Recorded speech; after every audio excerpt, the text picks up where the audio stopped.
राजस्थान का बहुचर्चित phone tapping मामला अब फिर चर्चाओं में आ गया है। इसमें क्योंकि तमाम सारी चीज़ें हो रही हैं। पहले लोकेश शर्मा के खिलाफ ही जो है गजेंद्र सिंह शेखावत ने जब दर्ज कराया था मामला, अब चीज़ें बदल रही हैं। लोकेश शर्मा खुद अब पेशी पे जाते हैं और अब बातें बदल रही हैं, चीज़ें हो रही हैं। इसका क्या अपडेट है? इस पर हमसे खुद बातचीत करने के लिए लोकेश शर्मा मौजूद हैं, समझते हैं। आप मुख्यमंत्री अशोक गहलोत के ओएसडी रहे, दोनों पूर्व हैं, आप भी पूर्व एसडी हैं और पूर्व मुख्यमंत्री हैं। जाँच हो रही है। आपको क्या लग रहा है कि अब पुलिस प्रशासन, सिस्टम अब निष्पक्षता के साथ काम कर पा रहा है? देखिए, पुलिस प्रशासन तो अपना काम निष्पक्षता के साथ ही करता है। कानून है या प्रशासन है, पुलिस है, उनकी ज़िम्मेदारी है कि निष्पक्ष रूप से जो तथ्यों के साथ जांच करें और आगे उसकी जो भी जानकारी है, अपनी फ़ाइल तैयार करके उस जांच को आगे बढ़ाएँ। तो उसी दिशा में, क्योंकि ये फ़ोन टेपिंग वाला मामला बड़ा लंबा हो गया और मैंने हर बार आप सभी साथियों को एक ही बात कही है कि सीधे तौर पर फ़ोन टेपिंग से मेरा कोई लेना-देना नहीं है। अब चूँकि जो मुझसे लास्ट पूछताछ हुई थी वो अक्टूबर 2023 में हुई थी। तब कांग्रेस की सरकार थी, मुख्यमंत्री अशोक गहलोत थे और मैं उनका ओएसडी था। तब तक जितनी बार भी मुझे वहाँ पूछताछ के लिए बुलाया जाता था, तो उससे पहले मुख्यमंत्री जी निवास पर बुलाकर मुझे निर्देश देते थे कि आपको वहाँ क्या कहना है? आपको जाके पूछताछ में किस तरह से जवाब देना है? अब चूँकि मैं उनके अधीन, उनके कार्मिक के रूप में काम कर रहा था, तो ये मेरा कर्तव्य बनता था, ये मेरी ज़िम्मेदारी बनती थी कि जो भी मुझे निर्देश दिए जाएँगे, मैं उनकी पालना करूँगा। और उन्हीं निर्देशों की पालना में मुझे जो भी कहा जाता था, वही मैं जाँच एजेंसीज़ को जाके कहता था। बाद में धीरे-धीरे जब सरकार बदल गई और मुख्यमंत्री जी का पूरा कार्यकाल हो गया, 5 वर्ष पूरे हो गए, उसके बाद उन्हें लगने लगा कि अब ये कुछ नहीं कर सकता और जो फ़ोन टेपिंग जैसा एक प्रकरण है, उस पे कहीं इस प्रदेश में और इस देश में मेरे राजनीतिक करियर पर मेरी जो एक इमेज बनी हुई है, उस पे कोई डेंट ना लग जाए, इसलिए वो सारा दोष मेरे सर पे उन्होंने मढ़ दिया और मुझे कहने लगे कि अब तुम जानो और तुम्हारा काम जाने। इस केस से मेरा कोई लेना-देना नहीं है। तो सीधे तौर पर फ़ोन टेपिंग का ज़िम्मेदार तो मैं हो गया। अब चाहे प्रदेश का व्यक्ति हो या देश का व्यक्ति हो और आप सभी लोग हों, जो बुद्धिजीवी हैं, सब इस बात को जानते हैं और समझते हैं कि फ़ोन टेपिंग से मेरा कोई फ़ायदा नहीं होने वाला और मैं क्यों करूँगा? भई मैं कोई राजनीति तो कर नहीं रहा था और मुझे उसका कोई राजनीतिक लाभ भी नहीं मिल रहा था। सरकार तो मुख्यमंत्री जी की बची थी। अशोक गहलोत जी को 5 साल मुख्यमंत्री रहना था। कुर्सी से उन्हें चिपके रहना था और राजनीतिक फ़ायदा अगर किसी को मिलता उस फ़ोन टेपिंग का या उन रिकॉर्डिंग्स का, तो सिर्फ़ उन्हें ही मिलता और यही वजह है कि उन्होंने सारा दोष मेरे सर पे मढ़ दिया और ये कहा मुझे कि अब इसमें आप जानो और आपका काम जाने। तो जब पूरा का पूरा दोष मेरे सिर पर आ जाएगा, तो मैं भी अपने बचाव की ही अब बात वही करूँगा। वही जानना चाह रहा हूँ मैं कि अब फिर से उसकी जाँच हो रही है। आपके जो बयान थे, उस समय आप कहते थे कि सोशल मीडिया से मिला हुआ है, जो टेपिंग हुई, जो ऑडियोज़ थे, जो चीज़ें थी। अब आप बता रहे हैं कि कैसे मिला है। लोग कह रहे हैं कि ये फ़ोन टेपिंग का मामला रह कर के उभर आता है, ख़त्म ही नहीं हो रहा है।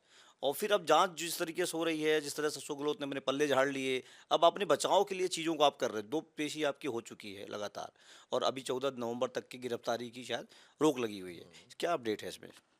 देखिए, 25 सितंबर को मुझे बुलाया गया था, तो उस वक़्त पहली बार मैंने अपना स्टेटमेंट वहाँ लिखित में दर्ज करवाया और उस 7 पन्ने के मेरे लिखे हुए स्टेटमेंट में मैंने सारी घटना का पूरा ब्यौरा सिलसिलेवार तरीके से लिखकर उन्हें दिया कि कैसे 16 जुलाई 2020 को ये घटना घटित हुई। मुझे स्वयं मुख्यमंत्री अशोक गहलोत ने अपने निवास पर बुलाकर, सरकारी निवास पर बुलाकर एक पेन ड्राइव दिया, जिस पेन ड्राइव में वो ऑडियो क्लिप्स थी और मुझे निर्देश दिए कि आप इन्हें मीडिया को और प्रदेश की जनता को वायरल कर दें। तो मैंने उनके निर्देशों का ही पालना की और उनके कहे अनुसार मैंने उन्हें मीडिया को भेज दिया। अब सभी को पता है कि अगले दिन क्या हुआ। तो वो पूरी घटना और उस घटना में प्रयुक्त जितने भी डिवाइस थे, कौन-कौन लोग शामिल थे, किसने मुझे फ़ोन किया, किसने मुझे मुख्यमंत्री निवास बुलाया और वहाँ मुख्यमंत्री जी मेरा इंतज़ार कर रहे थे। तो ऐसे समय में जब वो स्वयं अपने हाथों से मुझे पेन ड्राइव देते हैं, वो सारी बात मैंने जाँच एजेंसीज़ को स्पष्ट कर दी है पूरे तरीके से। उसके बाद मुझे फिर 3 अक्टूबर को बुलाया गया। अब 3 अक्टूबर को चूँकि मैंने जो पिछले 25 सितंबर को जो लिखित में अपने बयान दिए थे, उनसे संबंधित उन्हें तथ्य और सबूतों की आवश्यकता थी। वो तमाम सबूत, चाहे वो पेन ड्राइव हो, जो मुझे स्वयं मुख्यमंत्री अशोक गहलोत ने दिया था, या वो लैपटॉप हो जिसमें मैंने उस पेन ड्राइव के द्वारा उस कंटेंट को, वो सारे ऑडियोज़ को कॉपी किया था, या फिर वो मोबाइल डिवाइस जिससे मैंने आप सभी साथियों तक व्हाट्सएप के माध्यम से वो ऑडियो क्लिप्स आगे सर्कुलेट किए थे। वो तीनों प्रमुख सबूत मैंने जांच एजेंसीज को सौंप दिए हैं। अब आगे की जांच मुख्यमंत्री अशोक गहलोत से होनी चाहिए, जो तत्कालीन मुख्यमंत्री थे। देखिए, सबसे बड़ा सवाल जांच एजेंसीज का यही रहता था मुझसे कि ये ऑडियो क्लिप्स आए कहां से। इस पहेली को मैंने पूरी तरह से स्पष्ट रूप से सुलझा दिया और ये कहा कि ये पेन ड्राइव के माध्यम से मुझे तत्कालीन मुख्यमंत्री अशोक गहलोत ने अपने हाथों से दिया। तो अब आगे की जांच उनसे की जानी चाहिए। वो बताएंगे कि उस पेन ड्राइव में जो ऑडियोज आए वो कहां से आए, किसने टैप करवाए? वो किसने टेप करवाए, या जो रिकॉर्डिंग्स उसमें होके आपके हाथ में आई, आपने मुझे सौंपी, तो आपको आपके निर्देशों भी तो हुई होगी वो रिकॉर्डिंग। अब वो लीगल थी, इलीगल थी, ये तो जानकारी वो ही दे पाएंगे ना पुलिस को और जांच एजेंसीज को। क्योंकि देखिए, जब भी कोई फोन को सर्विलांस पे लिया जाता है या टेप पे लिया जाता है, रिकॉर्डिंग करते हैं, कहते हैं ना कि उसको इंटरसेप्ट करते हैं, तो पूरा का पूरा एक विभाग है, गृह विभाग के तहत एक शाखा है जो ये सारे इंटरसेप्शन के काम करती है, सर्विलांस के काम करती है। अब चूंकि गृह मंत्री तो स्वयं ही थे मुख्यमंत्री, जब ऐसी कोई प्रक्रिया होती है तो कई तरह के रूल्स रेगुलेशंस और अनुमतियों की आवश्यकता होती है। और जब अनुमति ली जाती है या किसी को सर्विलांस पे लिया जाता है या इंटरसेप्ट किया जाता है, तो उसकी जानकारी प्रदेश के डीजीपी को, चीफ सेक्रेटरी को, होम सेक्रेटरी को और मुख्यमंत्री के प्रमुख सचिव को, इन तमाम लोगों को सभी जो इस तरीके की गतिविधियां हैं उनकी जानकारी होती है। तो वो जो भी इंटरसेप्शन था वो लीगल था, इलीगल था, इसकी जानकारी तो मुख्यमंत्री देंगे। लेकिन वो जो घटना घटित हुई, वो ऑडियो वहां पे आए, उस इंटरसेप्शन में जितने लोग शामिल थे सभी से पूछताछ होनी चाहिए कि वो कैसे इंटरसेप्ट हुआ।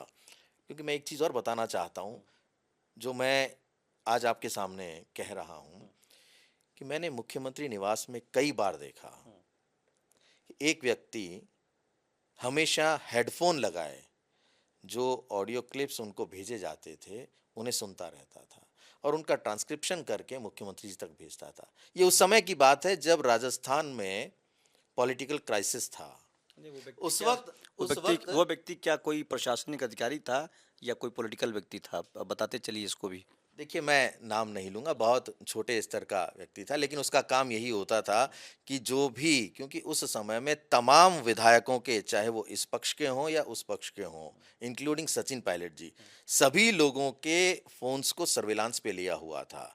अब वो जो रिकॉर्डिंग्स उनके पास में आती थी, उनको वो लोग सुन के, यानी दिन भर एक व्यक्ति पूरी गर्दन नीचे करके सुनता रहता था, टाइप करता रहता था, और वो टाइप पेपर फाइल में मुख्यमंत्री जी तक जाता था, वो उसको पढ़ते थे।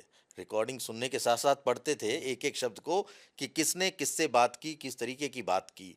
तो कौन लोग थे जो वो सारी रिकॉर्डिंग्स वहां पहुंचाते थे और वो किसके कहने पे की जा रही थी। हालांकि हम सब मानते हैं कि सिस्टम जिस व्यक्ति के हाथ में है वही तो दुरुपयोग कर सकता है।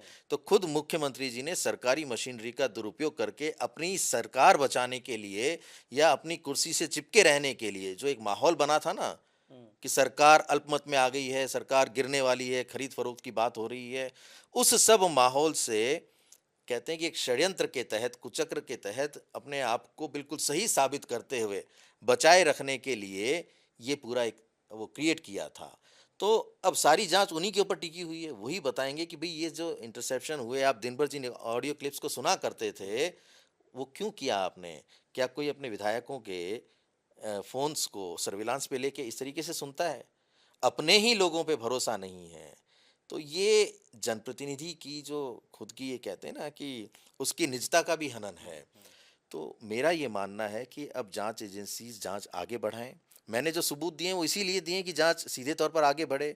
जिन जिन लोगों का मैंने नाम लिया है, लिखित में लिया है, अपनी जुबान से लिया है, उन सभी से पूछताछ हो ताकि जांच सही दिशा में आगे जाए। जो सही है, जो साफ है, वो बचेगा, और जिन्होंने इस सारी घटना में अपना कहीं भी किसी भी प्रकार का योगदान दिया है उसको जरूर सजा मिलनी चाहिए। तो अब एक आखिरी सवाल है कि अब जो जांच है वो आपने सब बातें बता दी, दो जो जांचें हुई, जो क्राइम ब्रांच जो पूछ रही है, तो अब ये माना जाए कि अब अगली जांच पूर्व मुख्यमंत्री अशोक गहलोत के साथ ही होनी चाहिए? बिल्कुल उन्हीं से होनी चाहिए। देखिए, एक हर तरह के स्टेप्स होते हैं। मुझसे जो सवाल होता था कि आपके पास ऑडियो क्लिप्स कहाँ से आए, मैंने उसका जवाब दिया कि मुझे ऑडियो क्लिप्स पेन ड्राइव में पूर्व मुख्यमंत्री अशोक गहलोत ने दिए। तो अब पूर्व मुख्यमंत्री अशोक गहलोत जी से पूछा जाना चाहिए कि आपके पास कहाँ से आए, आपके पास जो इस पेन ड्राइव में रिकॉर्डिंग है वो कहाँ से आई। देखिए, मैं टेक्निकल 2-3 चीज़ें आपको बता देना चाहता हूँ। मुझे लगता है कि बहुत से लोगों को इसकी जानकारी नहीं होगी। जैसे ही पेन ड्राइव की जांच होगी, बहुत सी परतें तो अपने आप खुल के सामने आ जाएंगी, क्योंकि पेन ड्राइव में ऑडियो क्लिप्स कहाँ से आए वो सोर्स पता लग जाता है, आईपी एड्रेसेस होते हैं, वो फाइल किस डेट को उसमें ट्रांसफ़र की गई, जो ऑडियो फाइल्स थी वो उसमें मेंशन होता है, वो पेन ड्राइव किस नाम से सेव है ये तक उसमें मेंशन होता है। मैंने तो बड़े संभाल के सारे सबूत रखे। जिस दिन उसको कॉपी करके और भेजा, उसके बाद से कभी उसके साथ कोई छेड़छाड़ नहीं हुई। उसी दिन से मैंने उसको एक ऐसी सेफ जगह रख दिया जहां कोई उसको टच नहीं कर सकता था कभी भी।